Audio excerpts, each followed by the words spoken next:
My dears, I hope that आप सब ठीक होंगे। माय डियर्स, आज का हमारा टॉपिक ऑफ डिस्कशन है electronic configuration of alkali metals, यानी ग्रुप 1A के एलिमेंट जैसे lithium, sodium, potassium, rubidium, caesium, francium. इनके एलिमेंट्स की इलेक्ट्रॉनिक कॉन्फ़िगरेशंस के बारे में हम डिस्कस करेंगे।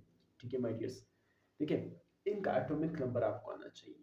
लिथियम 3 से शुरू हो रहा है, ठीक है, फिर 11, 19, 37, 55, 87। ये आपने किस तरह याद रखना है। देखिए 3 के अंदर आप 8 प्लस करेंगे 11, 8 11 के अंदर आप 8 प्लस करेंगे 19, 19 के अंदर आप 18 प्लस करेंगे 37, 37 के अंदर आप 18 प्लस करेंगे 55, 55 के अंदर आप 32 प्लस करेंगे 87।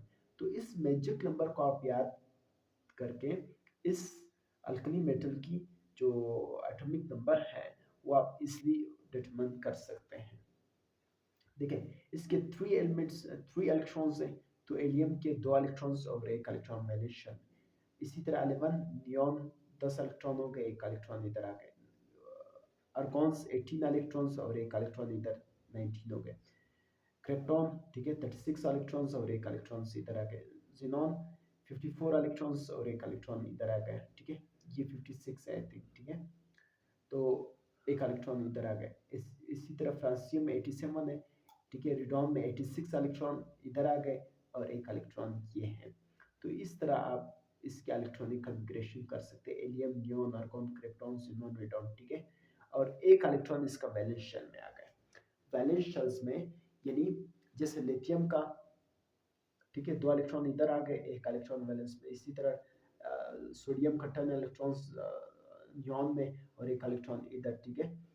ये हमने अपनी शॉर्टकट यानी अपनी आसानी के लिए इसकी इलेक्ट्रॉनिक कॉन्फ़िगरेशन इसका बराबर है, ठीक है। जैसे एलियम जो है 2 इलेक्ट्रॉन्स, ठीक है, तो हमने 2 इलेक्ट्रॉन्स की जगह हमने एलियम लिखा। इसी तरह 10 इलेक्ट्रॉन की जगह हमने नियॉन लिखा, 18 इलेक्ट्रॉन की जगह हमने क्रिप्टॉन लिखा, 36 इलेक्ट्रॉन की जगह हमने आर्गॉन और 36 इलेक्ट्रॉन की जगह हमने क्रिप्टॉन लिखा, ठीक है। इस तरह आप याद कर सकते हैं। और 1 इलेक्ट्रॉन इनका वैलेंस शेल में आ गया। तो हम कहेंगे कि जो जनरल वैलेंशियल इलेक्ट्रॉनिक कॉन्फ़िगरेशन है, ठीक है, किसी भी एलिमेंट का, ठीक है, अल्कली मेटल्स में जैसे लिथियम, सोडियम, कोई भी हो सकता है, पोटेशियम हो सकता है, सीजियम हो सकता है, ठीक है, इन सब का जो जनरल इलेक्ट्रॉनिक कॉन्फ़िगरेशन है वो NS1। N का मतलब नंबर ऑफ शेल, S का मतलब 1 इलेक्ट्रॉन्स, ठीक है, या भी 5th शेल से हो सकता है, 6th शेल हो सकता है, 7th हो सकता है, ठीक है। तो हम कहेंगे कि वैलेंस इलेक्ट्रॉन कितना है, 1 वैलेंस इलेक्ट्रॉन है। वैलेंस शेल में 1 इलेक्ट्रॉन है।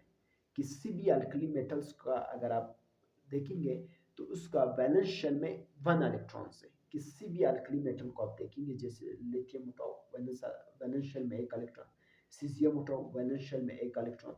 किसी भी एलिमेंट को आप अगर उसका वैलेंस शेल में देखेंगे तो आपको 1 इलेक्ट्रॉन नजर आएगा। सपोज ये अल्कली मेटल को हमने M से रिप्रेजेंट किया, ये अगर अपना 1 इलेक्ट्रॉन लूज कर देता है, ठीक है, किसी और को दे देता है, तो इसके ऊपर +1 चार्ज आ गया, तो हम इसको कह सकते हैं यूनी पॉजिटिव। यूनी मतलब एक, ठीक है, पॉजिटिव मतलब इसके ऊपर पॉजिटिव चार्ज आ गया, एक चार्ज है, तो इसकी ऑक्सीडेशन स्टेट हमेशा +1 होगी, फिक्स ऑक्सीडेशन स्टेट होगी, ठीक है। तो हम कह सकते हैं कि अल्कली मेटल का ऑक्सीडेशन स्टेट हमेशा +1 होगा। क्यों? क्योंकि ये एक इलेक्ट्रॉन को लूज कर लेता है, जिसकी वजह से इसके ऊपर +1 चार्ज आएगा। लिथियम भी देखेंगे, उसके ऊपर भी +1 चार्ज होगा। सीजियम के ऊपर देखेंगे, उनके ऊपर भी +1 चार्ज होगा। सोडियम के ऊपर देखेंगे, उनके ऊपर भी +1 चार्ज होगा। क्यों? क्योंकि इनके वैलेंस शेल में यानी आखिरी शेल में 1 इलेक्ट्रॉन है और ये एलिमेंट या एटम उस आखिरी इलेक्ट्रॉन को लूज कर लेता है। इसी तरह यहाँ पे जो मैंने लिखा है कि इनका ऑक्सीडेशन स्टेट वो फिक्स्ड है, नॉन वेरिएबल है, वो चेंज नहीं होता, वो हमेशा +1 रहेगा।